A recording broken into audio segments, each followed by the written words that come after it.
नमस्कार, जय हिंद। मैं कुलदीप कुमार साइंस टॉवर में आपका स्वागत करता हूं। तो आज हम स्टार्ट करने वाले हैं बहुत ही खूबसूरत सा सेशन। पिछली क्लास में बहुत ही खूबसूरत सवाल खूबसूरत तरीके के साथ जाने थे और आज हम उनसे आगे के सवालों को उनसे बेहतरीन तरीके के साथ जानेंगे। ठीक है, तो चलिए स्टार्ट करते हैं। पहला सवाल आपकी स्क्रीन के ऊपर लिखा हुआ है। एक व्यक्ति के पास 1600 रुपये थे। उसने इसमें से कुछ धनराशि 4% और शेष 5% वार्षिक की दर से साधारण ब्याज पर उधार दी। ठीक है, यदि एक वर्ष में उसे कुल 700 रुपये ब्याज के रूप में मिले तो बताओ 4% पर दी गई राशि बताओ। तो बहुत सारे मेंटर्स बहुत सारे एजुकेटर्स अलग अलग तरीके से इन सवालों को बताते हैं और मैं आज आपको बताने वाला हूँ इस सवाल को करने के 3 तरीके। आपको जो पसंद आए आप उससे कर सकते हैं। तो चलिए पहला तरीका जानते हैं, टाइप 1। देखो पहला तरीका जो हर एजुकेटर्स कराते हैं, पहला तरीका क्या क्या दे रखा है, ये 4% रेट दे रखा है, ये 5% रेट दे रखा है। ठीक है, बात एक साल की हुई है, दे रहा है इसमें एक वर्ष के में कुल 700 रुपये मिले हैं। अगर मैं ओवरऑल रेट निकाल लूँ कि ओवरऑल रेट क्या थी तो मेरी बात बन जाएगी, मैं एलिगेशन लगा सकता हूँ इसमें। ठीक है, तो मैंने क्या किया, मुझे 700 रुपये मिले हैं कितने पर, तुम बोलोगे सर 16,000 रुपये पर। मल्टीपल 100, 2 जीरो से 2 जीरो में काट दूँ, इससे ये काट दूँ, तो मैं यहाँ से कह सकता हूँ कि 35/8% मेरी रेट आ गई, ओवरऑल रेट आ गई। ठीक है, अब मैंने क्या करना है, अब देखो मान लो कि ये पहले 4% पर दिया होगा इसने, यहाँ 5% पर। ठीक है, अब इसे टोटल ओवरऑल जो रेट मिली वो 35.8% है। ठीक है, अगर इसमें सिंप्लीफाई करूँगा तो यहाँ मैं 8 से गुणा कर दूँ, यहाँ भी करना पड़ेगा और यहाँ भी करना पड़ेगा। तो 8 चौक 32 होता है, 8 पंच 40 होता है कि नहीं। 8 से ये कट गया, अब मैं एलिगेशन लगा सकता हूँ, ईजी हो जाएगा यहाँ से। अब बताओ 40 में से 35 गया तो कितना बचा, तुम बोलोगे 5। और 35 में से 32 गया तो कितना बचा, तुम बोलोगे 3। यानी जो मेरा रेशो आ गया 5:3 का आ गया, है कि नहीं। और मैं टोटल बात करूँ तो तुम बोलोगे सर टोटल जो अमाउंट है वो कितना मेरे पास 8 है। और इस 8 की वैल्यू सवाल में 16,000 दे रखी है कि नहीं। अगर 8 16,000 है और मैं एक की बात करूँ तुमसे तो तुम बोलोगे सर 2,000 होगा, है कि नहीं। अब एक 2,000 ये पूछ रहा तुमसे, बताओ 4% पे कितनी राशि उधार दी। तुम बोलोगे सर 4% वाली ये राशि है 5। तो एक 2,000 है तो 5 कितना होगा, तुम बोलोगे सर 10,000 होगा। तो यही मेरा इस सवाल का आंसर है। ठीक है, तो ये तो हो गया एलिगेशन वाला तरीका। टाइप 2 क्या हो सकता है उसे भी जान लेते हैं। मैं अब थोड़ा शिफ्टिंग मेथड बताने वाला हूँ इसमें। टाइप 2 से और आसान तरीके से कैसे कर सकते हैं। अगर आप एलिगेशन नहीं करना चाहते क्योंकि आपको लगता है मैं कुछ नया सीखना चाहता हूँ, तो नया क्या हो सकता है। नई की मैं बात करूँ तो मैं कह सकता हूँ, जैसे मान लो इसने 4% पर एक रेट दी, ठीक है, और अगला 5% पर दिया, है कि नहीं। तभी एक बच्चा बोलेगा सर मैं 5% को 4% प्लस 1% लिख सकता हूँ कि नहीं लिख सकता। तुम बोलोगे सर बिल्कुल लिख सकता हूँ। आप मुझे बताइए, अगर मैं यहाँ से देखूँ, मैं तुमसे बोलूँ कि 16,000 रुपये को अगर वो ओवरऑल 4% पर ही देता तो कितना ब्याज मिलता। तुम बोलोगे सर 16 चौका 64 होता, यानी कि 640 रुपये ब्याज मिलता, है कि नहीं। 640 मिलता, लेकिन हुआ क्या कि ब्याज 700 रुपये मिल गया। यानी कि मिल 440 चाहिए अगर मैं 4% पे देता, लेकिन मिल मुझे 700 गया। तुम बोलोगे सर 700 में से अगर इसे मैं घटाऊं तो तुम बोलोगे सर 60 रुपये एक्स्ट्रा मिला, है कि नहीं। यानी कि 700 मिल, यानी सवाल में 700 मिला, मैंने क्या करा 4% पे टोटल पैसा दिया तो 640 मिला। यानी ये 60 रुपये कहाँ से आए, तो तुम बोलोगे सर जो 1% अतिरिक्त था ना मैं मेरा, उसी की वैल्यू 60 है। यानी 1% अगर 60 है तो 100% कितनी होगी, तुम बोलोगे सर 6,000 रुपये होगी, है कि नहीं। अगर अब मुझे यहाँ से ये पता चल गया जो 5% है वो 6,000, यानी और मुझसे 4% की वैल्यू पूछी है। अगर ये 6,000 है तो बचा कुछ है 16,000 में से 6,000 गया तो 4% पर कितना पैसा दिया, तुम बोलोगे सर 10,000 रुपये इस सवाल का आंसर है। एक ये मेथड हो सकता है, बेहतरीन मेथड है ये। ठीक है, अगला आगे बढ़ते हैं क्योंकि दूसरा अगला मेथड मैं अगले सवाल में बताने वाला हूँ, आप करना घर पे। ठीक है, अगला क्वेश्चन ये देखिए, ये बहुत खूबसूरत सा क्वेश्चन है। ये दे रहा है एक आदमी ने 60,000 रुपये जिसमें से कुछ 5% की दर से तथा शेष 4% की दर से साधारण ब्याज पर उधार दिए। ठीक है, यदि कुल वार्षिक ब्याज 2560 रुपये हो तो 4% की दर पर उधार दी गई कितनी राशि थी। पहला तरीका मैंने बता दिया एलिगेशन वाला, ये आप खुद करना। ये वाला तरीका बताऊंगा, अब मैं इस वाले तरीके से बताता हूँ, ठीक है। आप मुझे बताइए, इसने 4% पे दिया है पैसा और 5% पे दिया है कि नहीं। और इस 5% को मैं 4% प्लस 1% लिख सकता हूँ कि नहीं लिख सकता। तुम बोलोगे सर बिल्कुल लिख सकता हूँ। अगर ये एक चीज़ आप ध्यान दो, अगर इस 60,000 का अगर मैं ओवरऑल 4% रेट पर देता तो तुम बोलोगे सर 6 चौक 24 होता, यानी कि 2400 रुपये मेरा ब्याज बनता है कि नहीं, 2400 ब्याज बनता। लेकिन सवाल में 2560 ब्याज दे रखा है। कितना दे रखा है? 2560। तो ब्याज मुझे कितना यानी एक्स्ट्रा मिला यहाँ पे, तुम बोलोगे सर 160 रुपये, है कि नहीं, 160 मिला है। यानी कि क्या मैं कह सकता हूँ ये 160 रुपये मुझे इस 1% की वजह से मिला है कि नहीं। तो 1% कितना है, तुम बोलोगे सर 160 है। अगर 1% 160 है तो 100% कितना होगा, 16,000 होगा, ठीक है। ये वाला मतलब कितने रेट पे, अभी मुझे ये पता चलेगा ये 16,000 रुपये पे है 5%, और बचा ये 4% की रेट पूछी है, तो 60,000 में से 16,000 घटा दो माइनस 16,000, तो कितना बचा, तुम बोलोगे सर 44,000 इस सवाल का आंसर। बताओ इससे सरल क्या हो सकता है बिना एलिगेशन के। एक और मेथड मैं बताता हूँ इस सवाल के लिए, बेहतरीन है वो भी, ठीक है।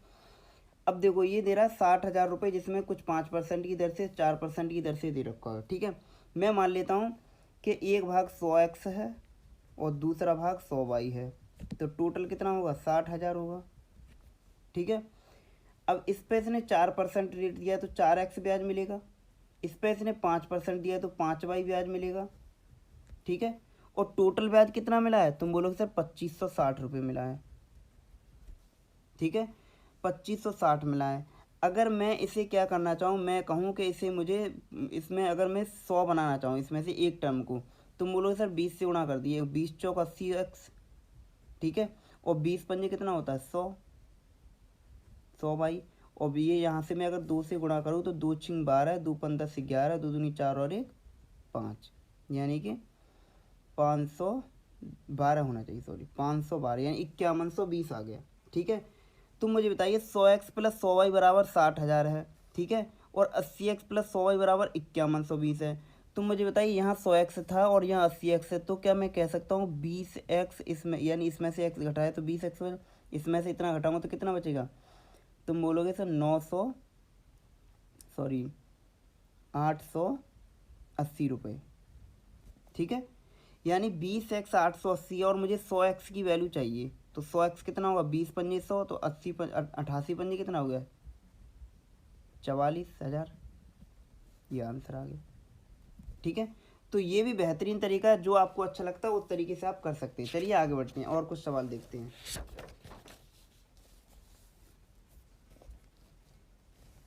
ये वाला सवाल बनाइए, चलो ये सेम सवाल है, मैं एक ही तरीका अपनाऊंगा क्योंकि हमारे पास टाइम नहीं है। अब देखो 1500 रुपये की राशि का एक भाग साधारण ब्याज की 10% वार्षिक दर से तथा शेष भाग 7% वार्षिक दर से दिया, 3 वर्ष में कुल 396 रुपये प्राप्त हुए, 10% की दर से दी गई राशि बताइए, ठीक है। अब देखो 3 वर्ष में 396 प्राप्त हुआ है, मैं कहूँ एक वर्ष में कितना होगा, तुम बोलोगे 3 एकन 3, 3 3 और 3 दूनी 6, 132 रुपये, ठीक है, 132 रुपये। एक 7% रेट पर देता है और दूसरा 10% रेट पर, और इस 10% को क्या लिख सकता हूँ मैं, 7% प्लस 3%, ठीक है। तुम मुझे बताइए अगर ओवरऑल ये 7% पर ही पैसा देता तो 15 सत्ते 105 होता है, ब्याज मुझे 105 मिलता, लेकिन 132 मिला, यानी ब्याज कितना ज़्यादा मिला, तुम बोलोगे 27 ज़्यादा मिला है। तो क्या मैं कह सकता हूँ ये 3% ही 27 है। अगर 3% की वैल्यू 27 है तो 1% की वैल्यू कितनी होगी, 3 नेम 27 यानी 9 होगी। 1% की वैल्यू अगर 9 है तो 100% की कितनी होगी, तुम बोलोगे सर 900 होगी, ठीक है। 100% की कितनी होगी, 900 होगी, और तुमसे 10% यानी 900 मेरा आंसर आ गया, क्योंकि हमसे यही तो पूछा था 10% रेट वाला, तो 10% वाला 900 मेरा आंसर आ गया।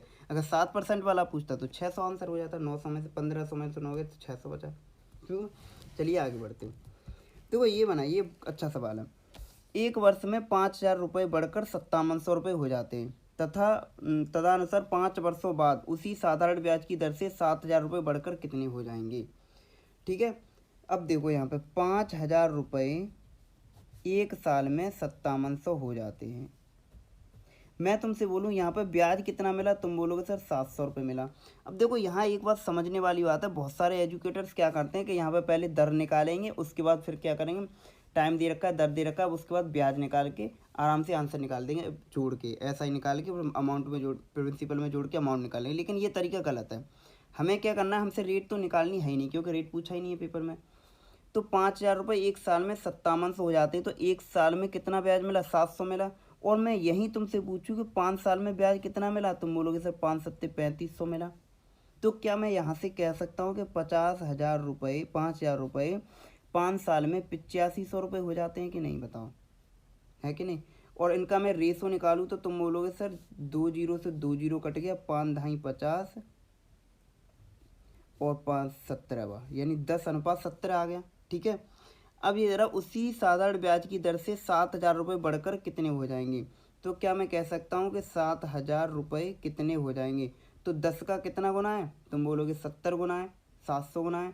तो 17 का 700 गुना कितना होगा, तुम बोलोगे 17 सत्ते 119 होता है, और 119 के बाद 2 जीरो, यानी कि मेरा आंसर कितना आ गया, 11,900 रुपये आ गया। बताओ इससे बेहतरीन तरीका क्या हो सकता है। हमें इसमें रेट निकालने की कोई ज़रूरत नहीं है। चलिए आगे बढ़ते हैं, अगला सवाल ये बनाइए। सेम सवाल है, एक 20,000 रुपये में कुछ राशि 8% के साधारण ब्याज पर और शेष राशि 4/3% के साधारण ब्याज पर उधार देता है।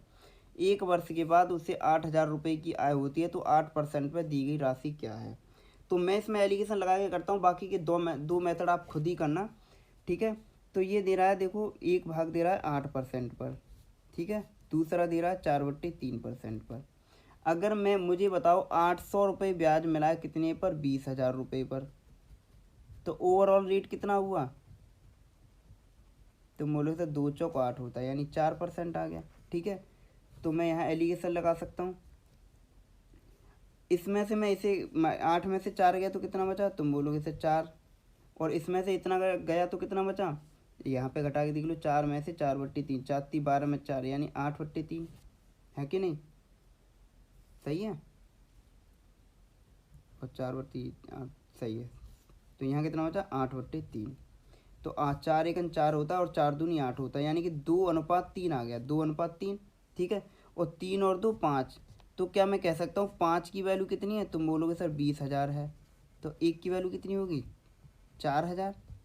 और तुमसे पूछा 8% पर दी गई राशि, यानी 8% पर कितना है, यहाँ पे 2 राशि है, तो 1 की वैल्यू 4,000 है, तो 2 की वैल्यू कितनी होगी, 8,000 रुपये। कितनी होगी, 8,000 रुपये इस सवाल का आंसर है। ठीक है, तो उम्मीद करता हूँ ये सेशन आपको बहुत पसंद आया होगा। अगर आपको अच्छा लगा है तो वीडियो को शेयर करिए, लाइक करिए, कमेंट करिए, और चैनल को जरूर सब्सक्राइब करिए, क्योंकि लेटेस्ट नोटिफिकेशन के लिए आपको चैनल सब्सक्राइब करना बहुत ज़रूरी है। ठीक है, जिससे मुझे अप्रिसिएशन मिलेगा। तो चलिए मिलते हैं अगली क्लास में, बाय बाय।